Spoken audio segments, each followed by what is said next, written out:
Shalom, meus queridos irmãos, a graça e a paz. Pastor Ilmar de Lajinha, Minas, aqui do Centro de Cultura Bíblica Bereshit, com as nossas aulas de teologia. Estamos tratando da matéria do livro número 2 do nosso seminário aqui do curso básico. Estamos falando de pecado, hamartiologia. Errar o alvo, hamartia, errou o alvo. E nós já falamos sobre muitas coisas aqui dentro, né? Do Centro de Cultura Bereshit. Nós temos os 3 cursos, básico, intermediário e bacharelado. Mas nós estamos aqui com as aulas do básico do livro 2, matéria hamartiologia. Na aula passada nós estávamos falando sobre o grau do pecado, a extensão e a intensidade do pecado. No Novo Testamento, Jesus apontou para uma intensidade muito maior do que no Velho Testamento, né? Se adultério no Velho Testamento era fazer o ato, no Novo é só pensar no ato ou cobiçar, já é pecado também. Então, na aula de hoje falaremos sobre a depravação total. O que é depravação total, né? De onde veio esse conceito, né?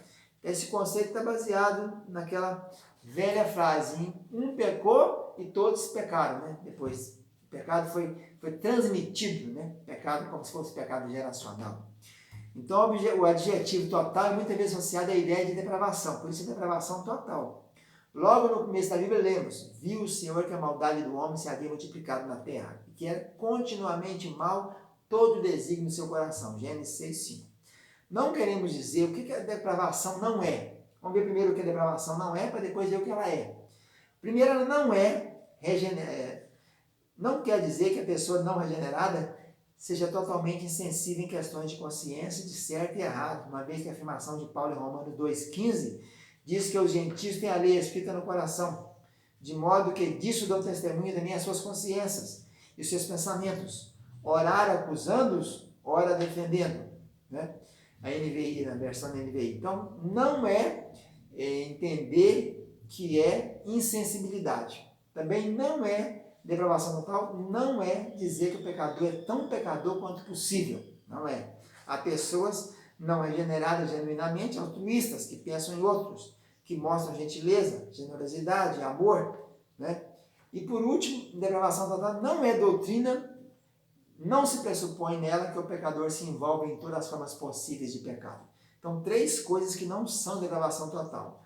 Ela tem a ver com consciência, não é questões insensíveis de consciência, não quer dizer que é pecador, é tão pecador quanto possível, e não pressupõe que ele se envolve em todas as formas possíveis de pecado. Agora, o que é depravação total? O que é? Em primeiro lugar, o pecado é um problema da pessoa como um todo. Então, precisa entender isso. A sede do pecado não é apenas um aspecto da pessoa, tais como o corpo e a razão. Com certeza, várias referências deixam claro que o corpo é afetado, né? Tem várias citações aqui. E que as emoções estão envolvidas e amplamente atestadas.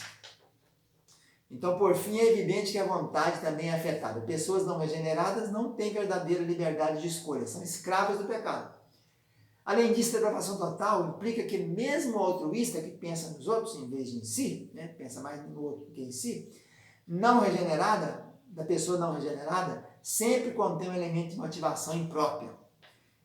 Os bons atos não são feitos inteiramente ou mesmo basicamente em razão de um perfeito amor para com Deus. Os fariseus com frequência, por exemplo, discutiam com Jesus e faziam muitas coisas boas, mas não tinham verdadeiro amor por Deus.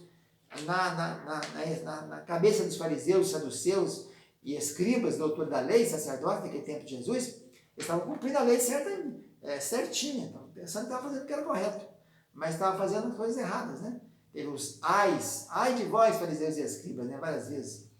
Finalmente, a depravação total supõe que os pecadores são completamente incapazes de se deslindar dessa condição pecaminosa. Deslindar é largar. O pecado de Adão vai passando, né?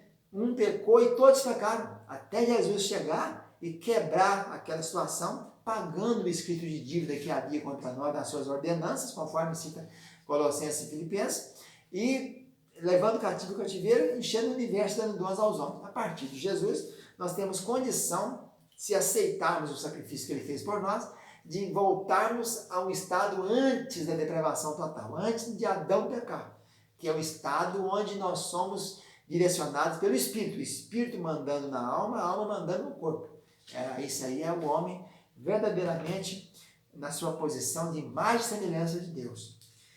Então, a depravação total pressupõe que o pecado afeta cada aspecto de nossa pessoa, que nossos bons atos não feitos inteiramente em razão, que nossos bons atos não feitos inteiramente em razão de um perfeito amor por Deus, e que somos completamente incapazes de deixar essa condição pecaminosa que nós temos, né, devido à depravação, devido ao pecado original. Por isso, nossa matéria seguinte, já vamos entrar nela, é o pecado original, né? Então, não há quem faça o bem, não há nenhum sequer. Está lá em Salmos, né? A experiência é essa, né? Então, somos totalmente incapazes de fazer uma quantidade de obras genuinamente meritórias suficiente que nos qualifique a favor de Deus.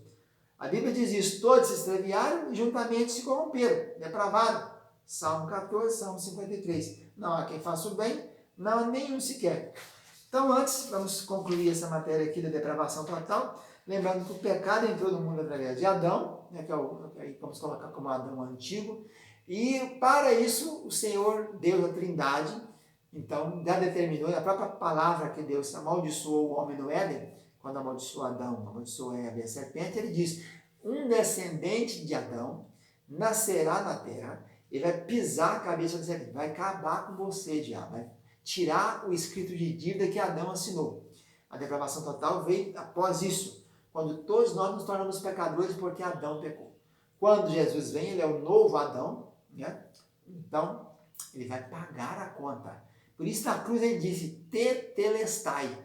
Aquilo ali quer dizer: eu paguei, eu concluí, eu liquidei, eu tomei da mão do adversário a promissória, a letra assinada por Adão, que estava na mão do diabo, e aí rasgou, borrou, né? O texto em Colossenses diz: havendo borrado, riscado lá, o verbo lá é o verbo grego exaleifo, não é só riscar assim, anular, né?